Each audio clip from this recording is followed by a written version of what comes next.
Witnet podcast эхэлж байна. За өнөөдрийн бидний дугаарт малын эмч, цэрэн дорж эмч маань оролцож байна. Танд энэ өдрийн мэндийг хүргэе. За тэгэхээр өнөөдөр цэрэн дорж эмчигээ урьж оролцуулж байгаа гол шалтгаан бол одоо та бол мэрэгсэн адууны эмч хүн байгаа. Тэгээд тийм учраас одоо яг адуутай холбоотой мэдээллийг манай үзэгчдэд бас хүргээсэй гэдэг үднээс таныг урьж оролцуулж байна.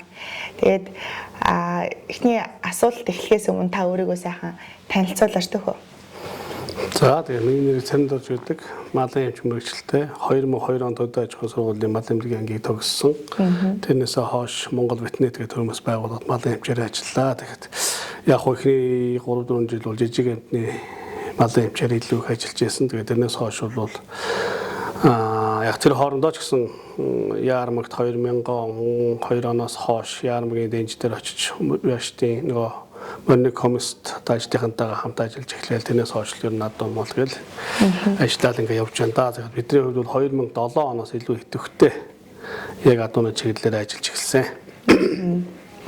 Зөв та сая хэллээ шүү дээ. Би нөгөө 2-3 жил одоо жижиг амтны эмчээр ажиллаж исэн эхлээд тэгж яагаад одоо би тэрнээс хойш одоо ингээ том амтны эмчээр ингээ ажиллаж байна гэдэг чинь шүү дээ.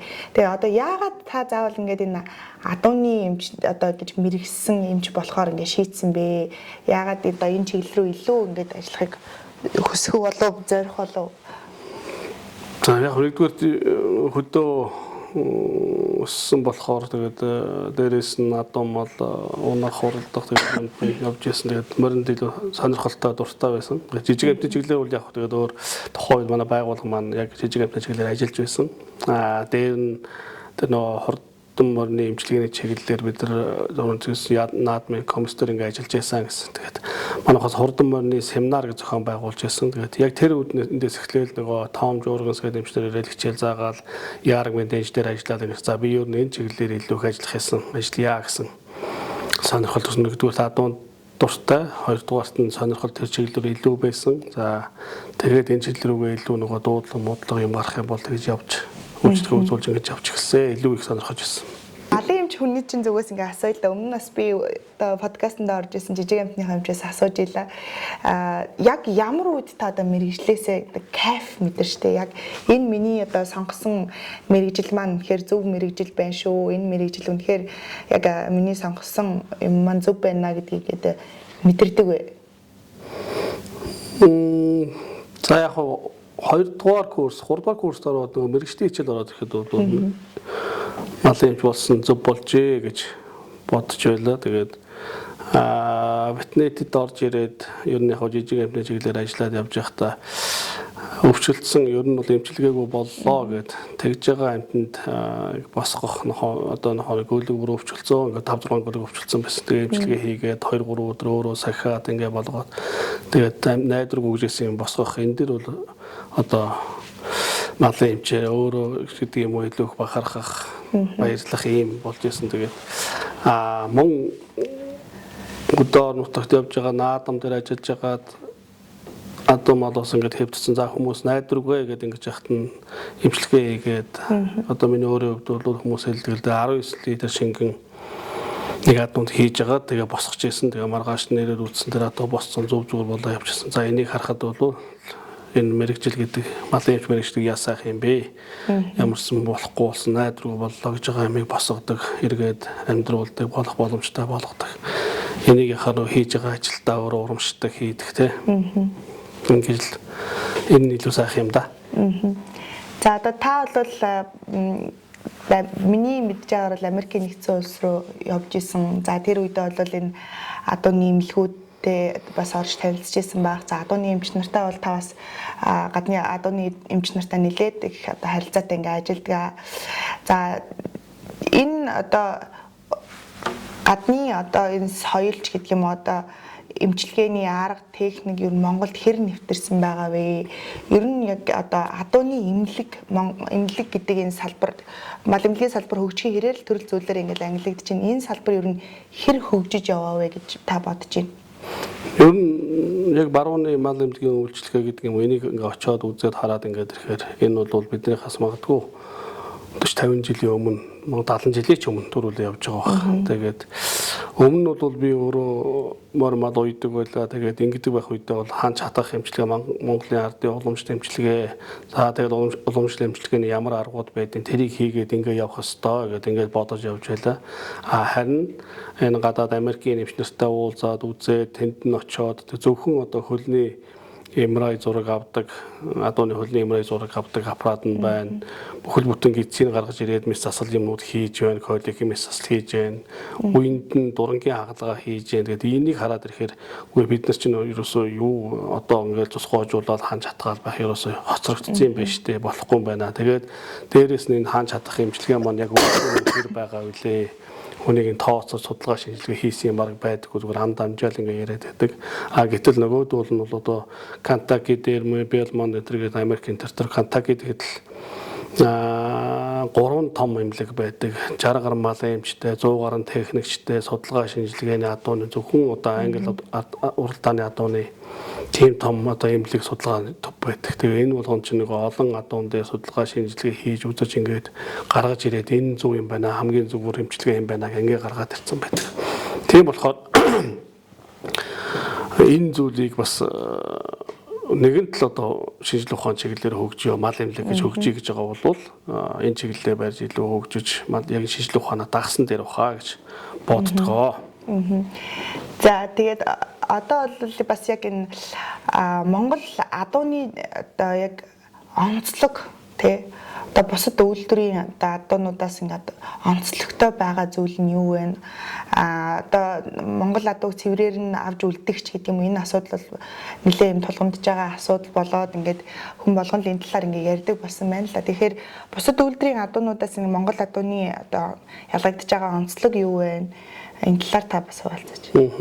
За яг дөрөнд хэлжсэн тэгээд нэг эмчилгээнийхээ виза дутуу хэлсэн баг. Тэгээд анх бол нэг шингэний эмчилгээ хийнэ гэж явж хад бид нар түрүү 19 литр шингээ хийж босгож ялаа гэж хэлж байна. Тэгээд өмнө бол 7-8 литр шингэл хийдэг. Бүр дэх нь үед одоо бидний сургууль мэдэж байгаагаар бол ерөөсөө дээдл нь 2 литр шингээ хийнэ л гэжсэн. Тэрнээс бидний 2000 оноос хойш хийсэн ажлын үр нь одоо бол адуу мал бахардах нь багассан байна. Хүмүүс их хэмжээний шингэн хийдэг болж адуу малаа уралдаж ирсний хар дээр усалдаг болж уралдахаас өмнөөс усалдаг болж энэс ингээд дарах хэмжээ авч чаддаг болжээ. Тийм учраас адууны эрсдэл өгөх уралдааны замд өгөх эрсдэлнээс эрс багасжээ гэдгийг бас хэлмээр байна. Тэгээд энэ бол бид нар энэ чиглэлээр удаан ажиллаад олон хүмүүст мэдээлэл өгснөөр одоо энэ хүрчээ. Тэрнээс одоо бидний хувьд бол нөгөө нуугаад хаагаад ах юм байхгүй аль болох өөрийнхөө сурсан мэдсэн зүйлүүдэд Монголынхаа бүх малын эмч нарт хүргэдэг, уяач нарт ч бас ингэж хүргэдэг.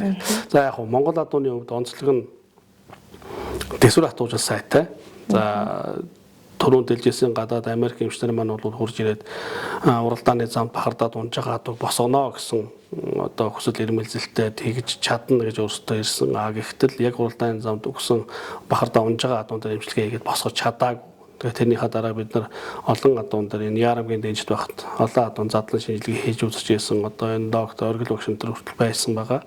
За задлан шинжилж үзэж байхад бол сүүлдээ үсний хаар дээр нөгөө гадаад эмчнэр маань бол Америк эмчнэр ямар дүгнэлтэнд турсан гэхээр за Монгол адуу үнэхээр дэсвэртэй юм байна. За өөр гадаад адуу бол одоо эрлийн адуунууд, цэвэр адуунууд бол би энэ одоо хүчин дууслаа. Тэгээд зогсдог. Монгол адуу бол баг километрийн цаанаас шахуу одоо хамгийн өмнө мэдрэл одоо бүх юм зогсчихжээ. Тэгээд ингээд дахиад 1 км газар өөрийнхөө хүчийг шавхад бүх юмаа дуусгаад унж байна. Тэгээд тэрийг нь уушиг нь болохоо байцсан байгааг нь харуулж байгаа. Тэр байтугай зүрхийн өөрийн тэжээдэг дэтэм судас нь хаг босарсан байдаг. Зүрхний дэтэм судас гэдэг юм хаг босарсан байсан. Хагарсан байсан. Ингээд бахардаад өгч байгаа. Тэгээд ингэсэн адууг юу босгоход найдвар муутай юм байна гэж ярьсан. Тэгэхээр энийг юу хэлэх гээд байгаа гэхээр Монгол адуун дэсвэр сайтай, хөл сайтай. Тэр тусаа хөлн дотор туурай бол маш сайн. Тийм учраас туурайны эмгийг маш ховор байдаг. Гэтэл эрлүүлжүүлэх тусам өвчтөмтгий болно. Тэр хөлний өвчин эмгийг илүү их тохиолно. Туурайны өвчин эмг илүү их тохиолно. Тэгэхээр туурайг нь байнга засах шаардлага гарч байгаа. Эрлүүлжүүлэх тусам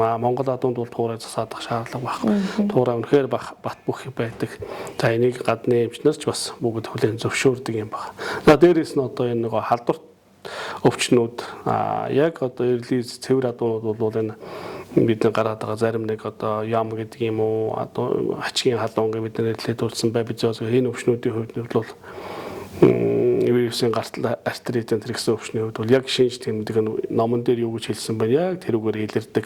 Гэтэл нэг хашаанд байгаа адуунууд лабораторийн шинжилгээгээр өвчтэй гарсан байдаг. Гэтэл Монгол адуунуудад ямар нэгэн шинж тэмдэгээр ус илэрээгүй байдаг. Тэгэхээр энэ юу хэлээд анхээр нөгөө дархлаа болон тэр амьдрах чадвар одоо энэ юугаар бол эрлийзээс бас хав илүү байдаг юм байна гэдэг. Хурдын үед үлдэртэй дэргүй ягаад ч Монгол адуул гүйцэхэргүй байна. Эрлийз болон цэвэр адуунуудыг. Зөв.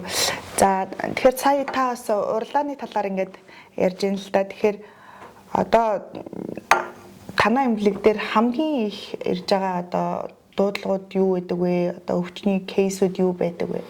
Тэгээ энэ дээр одоо өмнөх одоо тэр 2003 онд тэгж анх эмчилгээ үзүүлж ирсэн тэр өвчлөлүүдээс одоогоор одоо өөрчлөгдөж байгаа зүйл байна уу? Багассан юм юу байна? Одоо илүү бүр нэмэгдэж байгаа энэ одоо өвчлөлүүд юу байна? Уралдааны үед гэх юм уу?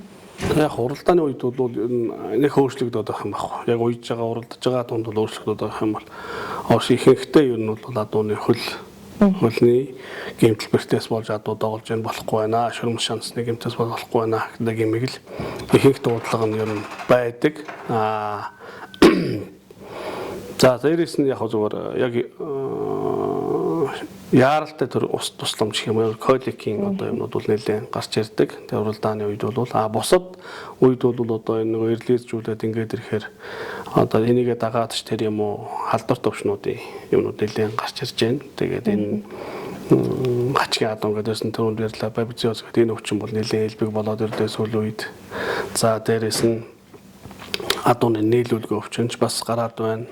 Вирусын гаралтай артрит гэж өвчин гарч байна. Адууны ям гэж өвчин гарч ирж байна. Тэгэхээр энэ болгон сүүлийн үед бол дуудлагуудад нэлээд нэмэгдээд байгаа. Хэсэг хугацааны дараа эргээ уулзцгаая.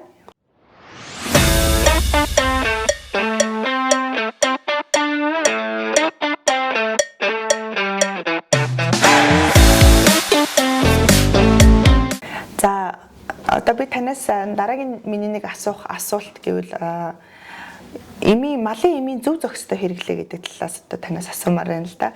За хүмүүс маань одоо уяачид маань илүү одоо морь уух сонирхолтой ингэ болсон байна. За янзын л одоо шингэн тариач гэдэг юм уу энэ зүйлсүүдийг одоо хэрэгэлдэг болсон байна. Энэ нь ч бас их нээлттэй их өргөн гэж төрлөөрөө худалдаалагддаг болсон байна. За үүнтэй холбоотойгоор бас ингээд одоо гарч байгаа эрсдлүүд юу байна? За энэ дээр одоо урьдчилан сэргийлэх зорилгоор ч гэдэг юм уу зарим тохиолдолд одоо нэр хаяг шошиггүй ийм тарианууд ингээ хэрэглэх тохиолдлууд байгаад байна. Тэгэхээр энэ дээр малын эмч хүнийхээ зүгээс та бас өгөх зөвлөмж анхааруулах зүйл юу байна? За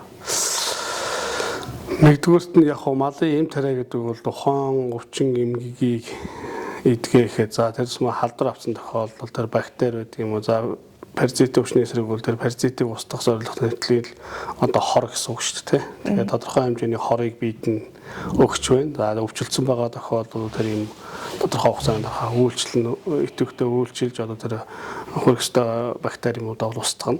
Мөн давхгуураас нөгөө аминдимууд байна, эрдэсүүд байна. Мөн өрөвслийн эсрэг юм байна. Тэгээд манайхны нэг одоо зүгээр ялгаатай юм. Өрөвслийн эсрэг юм антибиотик гэж нэг ялгаж салгаж чаддаг. Антибиотик гэдэг бол бактерийг устгадаг үйлчлэгээтэй юм бэлтгэл. Өрөвслийн эсрэг юм гэдэг бол бие махбод өрөвссөн байгаа, улаасан, хавцсан, эмзэглсэн тий. За ийм болцсон байгаа тохиолдолд энийг хэрглэж байгаа юм бэ.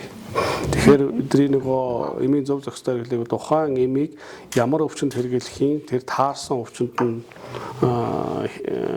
зорьсон одоо зориулалттай байгаа тэр өвчнөд нь хэрэглүүл илүү үр дүнтэй юм байна. Жишээлбэл одоо зарим нэг пенсилинийг одоо хамаа намаагүй тариад оч болохгүй тий. Тэгээд бас хизээ тарих уу гэдгээс хамаарна одоо антибиотик хэрэглэж байгаа тохиолдолд. Тэгээд ганц дан антибиотик хэрэглээд байх нь бас үр дүн муутай байдаг. Давхар бас өрөвслийн эсрэг эмтэйгээ хамт хэрэглэж ээж тэр амтандаа үйлчлэл. Жишээлбэл хүн дээр ихэд ханаад хатгаа авдаг юм ханаад түрээд хүндрээд ирэх юм бол бичиж өгж байгаа маань одоо халуун буруулах хөрвсөл намдах эмийн эм хэрэглэж байгаа. Ibuprofen гэдэг юм уу одоо дээхнүүд аспирин гэдэг хэрэглэдэг. Давхар тэрийг юу хэрэглэдэг вэхээр антибиотик хэрэглэж байгаа. Амокслин, пенициллин тий. Cefazolin гэдэг одоо иймэрхүү юм хэрэгэлдэг. За ингээд хэрэглэдэгтэй адилхан мал мөн ялгаа байхгүй адилхан тэгж хэрэглэнэ гэсэн үг. За сүүлийн үед яг зүгээр хүмүүс хэрэглэхдээ янз бүрийн юм тарим олон нэр төрлийн юм тарим байна. Ер нь анхааруулхад бол LA гэдэг англиар бичгтэй байгаа ла гэдэг хүмүүс хэлээд тэр нь бол удаан хугацааны үйлчлэгээтэй бэлтгэл. 72 дээр 48-аас 72 цагийн дараа давтан хэрэглэнэ гэсэн. Малд зориулсан юм зориултын юм бэлтгэл байна. За мэдээж тэр нөгөө малын юм тарай гэдэг бол тун хэмжээ концентрац юм таарсан байдаг учраас тун хэмжээг тааруулж хэрэгтэй.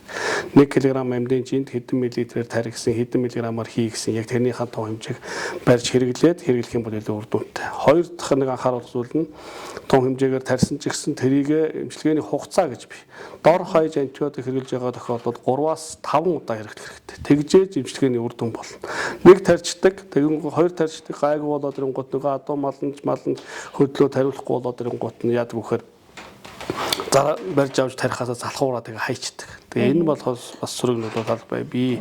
Сөрөг нөлөө нь юу гэхээр нөгөө бактери маань бид орж ирсэн бактери маань дасал болно, антибиотик дасал болно гэж. Хүмүүс нөгөө мал дасал болно гэж юм байхгүй. Тэр устгаж байгаа үүж байгаа тэр бактерийн дасал болдгоо гэсэн юм байна. 3 дахь юм байна. Хүний эм тарай хэрэгэлдэг. Манайх нэг айл болох хямдах юм бодоод хүний эм тарай хэрэглээд байдаг. Хүний эмийн тун хэмжээг тааруулахад төвөгтэй. Жишээ тэгэхэд одоо манайхны хамгийн хэрэглээд адуун хэрэглэж байгаа юм бол Cefazolin хэрэглээд байдаг. Тэр Falconor байгаа. Cefazolin-ыг бодоод үзэх юм бол 13 зүйлтэй адуун тэгэхээр 12 Falconor хийх. Тэгэхээр нэг Falconor наатраар найрууллаа гэхэд 2 мл-ээр 24 мл эмийг тарина. За 24 мл эмийг 8 цагийн зайтай тарьж иж тэр чинь үйлчлэгээ үүсвэл. Бид нар хүн өвлөх төвтлээ тэр чинь 8 цагийн 6 цагаар 8 цагаар 12 цагаар ингэж тарианд ордог. Яг тэрнтэй адилхан. Тэгэхгүй бол тэр үйлчлэгээ чинь байхгүй болно. 8 цаг өнгөрлөө үйлчлэгээний итгэх байхгүй болно гэсэн үг. Тэгэхээр малд 8 цагаар тэр 24 мл эмийг шивээд авах юм уу, судсаар тариад авах юм уу гэдэг асуудал гарч ирж байна гэсэн үг. Тэгэхээр малын одоо хүмүүс хэлэхэд бол малын ийм тарайг зориултаар гаргаад ирсэн байгаа юм чинь тэр ийм тарайг нь л хэрэглэх гэсэн үг. За давхар төрөл өвчнийх нь хүндэрсэн байдлаас хамаарат янз бүр болно. Тэгээд орон нутгийнхаа малын эмчтэйгээ байнгын харилцаатай байгаа тэндээсээ зөвлөгөө аваад тэгээд тэрийг яг тун хэмжээнийхэн дагуу хэрэглэхгүй бол өөрөө дур мэдээ хамаагүй бас хэрэглэж болохгүй байх нэ гэсэн үг. За заримдаа нөгөө ажлаа хөнгөвчлөх үүднээс тариагаар байгаа ивамекийг аваачаад туулахтай холиод өгж байгаа тохиолдол байна. Энэ бас болохгүй нэ. Тариагаар гэдэг юм бол тариагаар нь л хэрэглэх хэрэгтэй юм байна. Тийм ээ. Тэгэхгүйгээр нөгөө хамтдаа амар ороод үйлчлэнэ гэсэн. Тэгэхээр хэвэгч мал бол ивамектийн амар олгоод ямар ч үр дүн байхгүй. Нэгдүгээр үр дүн байхгүй. Хоёрдугаарт нь малдаа ямар сөрөг дөрвөхөр гүзэнд байгаа хоол босууд оролцдог ашигтай тэр эгэл биетнүүдийн чинь устгаад байхгүй болгоно. Тийм учраас тэрийг хамаагүй бас амар өгч хэрэглэж болохгүй байх нэ гэдэг юм байна.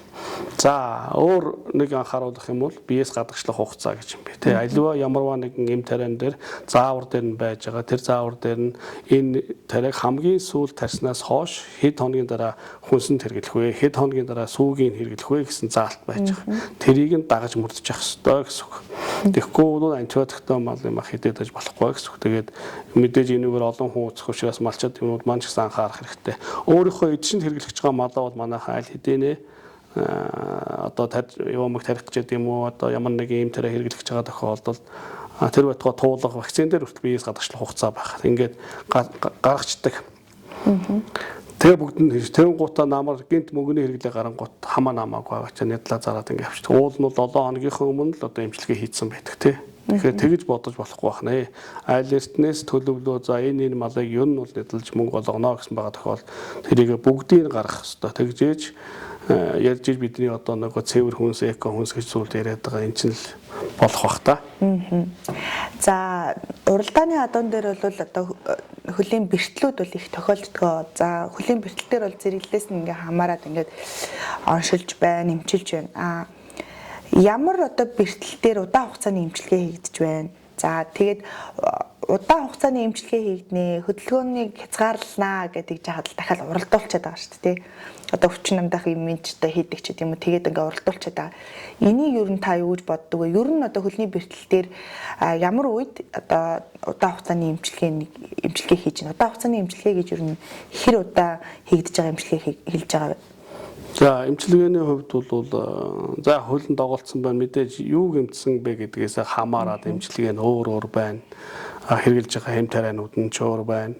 За ер нь яг зөөлөн үеийн гэмтэлтэй нэгэнт гэмтлийнх нь хэлбэр нь одоо хэр байгаа гэдгээсээ бас хамаарна те нэг үгээр нэг тайлбарлахад хэцүү өгүүлбэрээр тэгэхээр зүгээр шөрмөс хэдүүд энгийнээр яхад маахалаад ингээ гიშгцэн байна гэж үзье л да. Тэгэх юм бол тэрийг яс гэмтсэн үү шөрмөс сунсан уу шансан дасарч ингэсэн үү гэдгээсээ хамаарат уралдаж чадахгүй юу гэдэг юм ярьж байна.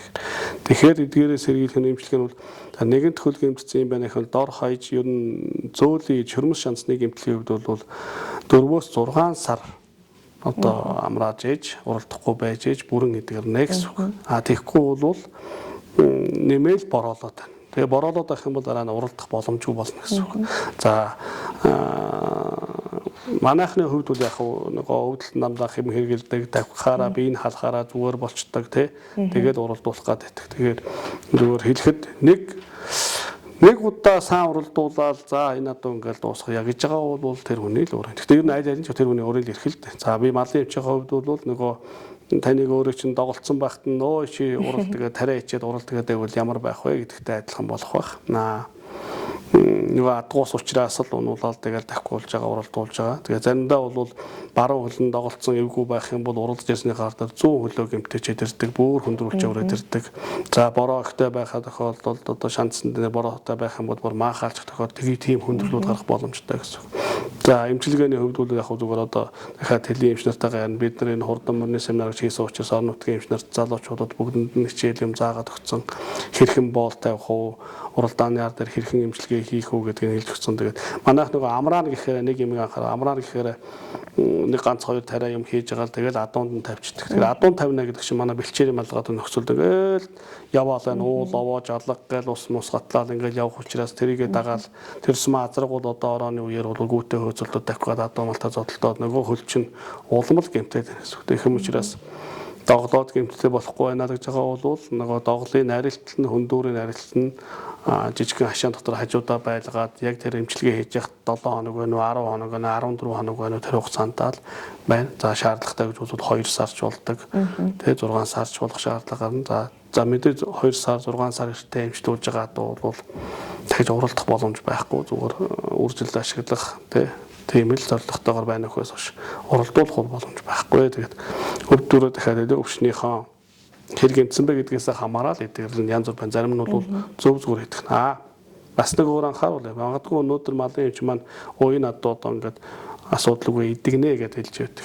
Эсвэл энэ адуу боломжгүй байна, идэх боломжгүй байна гэж хэлэхэд нөгөө адууныхаа онцлогоос бас хамаарна. Адуу нөгөө юмд гүргэр хүн гэж байдаг. Тэгээд тодорхой хэмжээний ингээд гар хуруугаад туссан байсан ч нэг тэрийг тоохгүй ингэсийг нэг цусын тогтооцсон бол тэгээд ажиллаад яв тэрэндээ хүндүүрээд янгуучлаад байхгүй юм байдаг. Өвдөжсэн ч тоодгүй юм байдаг. Гэтэл зарим хүмүүс бол энэ зочмол боо юм болоод баг гүйлэх нь болгүй болоод боо цавирлаад сууд болдог. Энтэй адилхан адууч гэсэн хөл нь их хүндүүр байгаа мөртөө доголохгүй адуу байдаг.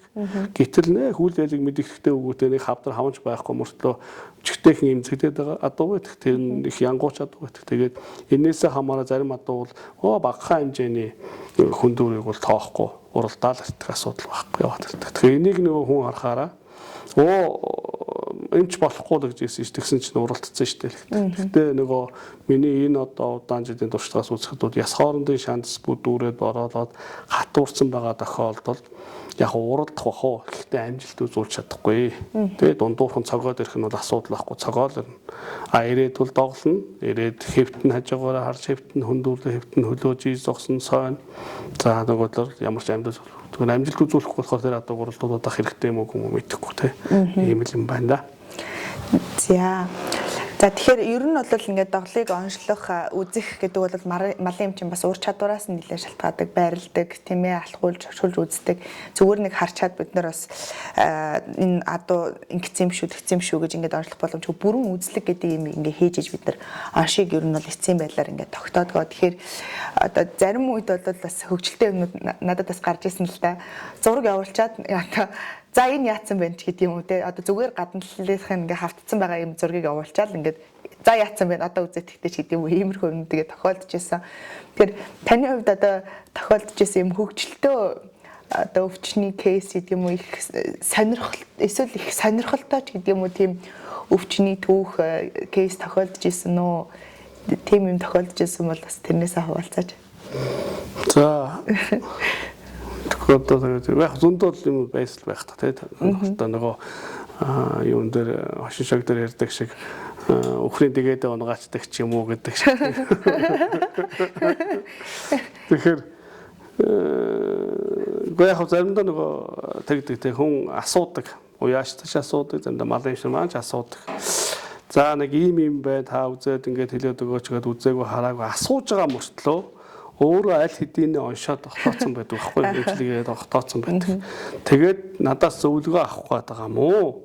Зүгээр намайг сорж үзээд байгаа юм уу гэдэг тиймэрхүү юм бодогддог байхгүй. Тэгээд өөрөө асууна. Асуучаа өөртөө хариулчихна. Ийм шиг ийм онш байгаа ингэж өвчлөж байгаа юм шиг байгаа юм гэж байгаа. Тэгээд миний бодлоор бол ингээд эмчилгээ хийчмээр байна гэж тэгж хэлж байгаа. Тэгэхээр миний хэлж өгөх зөвлөгөө нь энэ дараа нь за та үзлэгээ хийсэн үү ингэсэн үү гэдэг юм тийм байхгүй байна. Тэгээд нэг удаа яг зүгээр та зүрхийн цохилтын цагнаад үзээч хэд байна минутанд хэд байна уу гэд асуусан чинь алга болцсон. Тэгсэн чинь тэрийг 30 минут гэлүүд зүрхийн цагийн зүйлх тиймэрхүү юм ойлгох зэрэг юм байна. Тэгэхээр заримдаа бид нар мэддэггүй те нөгөө олон одоо хүмүүс бол энийг гаднаас нь хараад тэр нь болохгүй болсон, бөөр болохгүй болсон, нэлэг нь болохгүй болсон байна гэдэл хажуунд улаан цай мэдээд яриад байгаа улсууд байдаг л та. Тэгэхээр би тэр улсууд их гайхалтай улсууд байна. Заримдаа энэ бөөрийн хүн эмнэлгийн бөөрийн төвд аваачаад урд дуур нь хүн явуулаад энэ бөөр нь болохгүй болсон байна гэж хэлж яхаар далдыг хардаг улсууд их олон болчиход байгаа гэж. Хэлмээр яг түрүүний хэлжсэн тэгээд одоо бид нар бол эмчилгээ хийлээ тариа хийчихэл яваад байгаа. Уул нь бол эмчилгээнд дээр тариа хийлээ инглээ 7 хоног 10 хоногоос юм уу эндээс эхлээд нэг адууг чинь цолбууртай оосортой тэгж олооноос нь бариад ингэж өөлхөө ингэж алхуулж шишгүүлдэг. Тэгээ баг тэгэхгүй нам бас амраа нэхэр нам хориод байж бас болдоггүй. Баг хэмжээгээр алхаж хөлтөөлж явна дараа нь хөтлөөд явна дараа нь хөөхтдээ явна. Тэгээ шогшин юургүн ингээ баг дасгал хийж байгаа. Тэгээ тэр адуу доголохгүй юурахгүй аштайхан болоод ирэх юм бол адуунд нь явуулдаг. Ингэж явбал илүү үр дүнтэй болдго юм байнамаа. За одоо ер нь бол наадам төхөж байна. За наадмын наанаас маш олон уралдаанууд ингээ явагдаж байна л та. Тэгэхээр энэ ярилцлагынхаа төгсгөлд нь уяачтад та хандаад нэг 3 юм зөвлөгөө өгөөч гэж би танаас одоо бас хүсмээр байна. За энэ нь ямар зөвлөгөө гэхээр уралдааны үед тэ адуугаа эндээхгүй байх, анхаарах, тэ бэртээхгүй байх гэдэг юм уу. Тэ энэ одоо талын зөвлөгөөг та уяач нарт өгөөч ээ. За ер нь бол 3 юм. Нэгдүгээрт нь адууны уушиг ирүүл байх хэвээр. Одоо адууны ханиад ихтэй байна. Ер нь альж байна. Адуу ханаагаад болохгүй байгаа бол энийг уралдуулахгүй гэдгийг хэлээ нэгдүгээрт нь тий. Хоёрдугаарт нь адууны хөл бас ирүүл байх хэвээр. Тэгжээж энэ адуу амжилт үзүүлэх. Уушиг амьсгалын зам болон энэ хөл үе мөч ирүүл байж ижил тэр адуу амжилт үзүүлж чадна гэсэн үг. Тэгэхээр хоёрт нь хурж ирлээ. Эхний 4 цаг 12 цагийн дотор л адуу мал хөлөө гараа сойж байгаа бол малын эмчтэй хандаж тэг хөөт усаар сойх боол тавих. Эхний 12 цагийн дотор арга хэмжээ авч чадах юм буцаад шөрөм шонцыг идэх боломжтой гэдгийг анхааруулж хэлээ. Гуравт нь уралдаж ирсний ард дээр заавалчгүй услана шүү гэдэг. Уралдаж ирлээ, амьсгаа дарагдлаа. Уяад хойруулж байгаа давсарлаа амьсгаа дарагдлаа хөөс хатлаа ингэнгууд уулгахдаа 4 литр ус уулгаад аваа яв. Тэгээд дахиад эргээд 30 минутын дараа дахиад 4 литр ус уулгана. Ингэж л худгийн хүүт усаар услахгүй зүгээр нанд байгаа ийм усаар услана. За ийм 3 зүйлүүдийг анхааруулъя. Тэгээд уралдахаас өмнө бол одоо аль нь ч байлаа гэсэн уралдуулахаас л хойш та нөгөө хэлсэн чинь хийлээгүй ч хийнэ гэдэг шиг зөвшөөрсөн ч хийн зөвшөөрөөгүй ч хийнэ гэдэг шиг уралдсны ард дээрх тэр арга хэмжээг явсан дээрээ уралдахын өмнөх хөлөд нь яаш өөрсдөө мэдчих жоох хоо. Зэрнэр жимч одоо яг энэ 20 гаруй жилийн хугацаанд хичнээн адуу үзсэн бэ? Та багцаагаар нэг таа байна уу тийм? Мэдгүй би тоолж байгаагүй. Гэхдээ одоо зүгээр миний нэг одоогоос 4 жилийн өмнө ч 3 жилийн өмнө би зүгээр хээл үтсэн гүүгээ багцаагаар үзэж байхад нэг 1000 хүрч исэн. За тэгээд тэрнээс хойш бол тоолмол. Тэгэхээр одоо яг үзсэн. Зөвхөн хээл үтсэн л бол 1000 болчиход шүү дээ.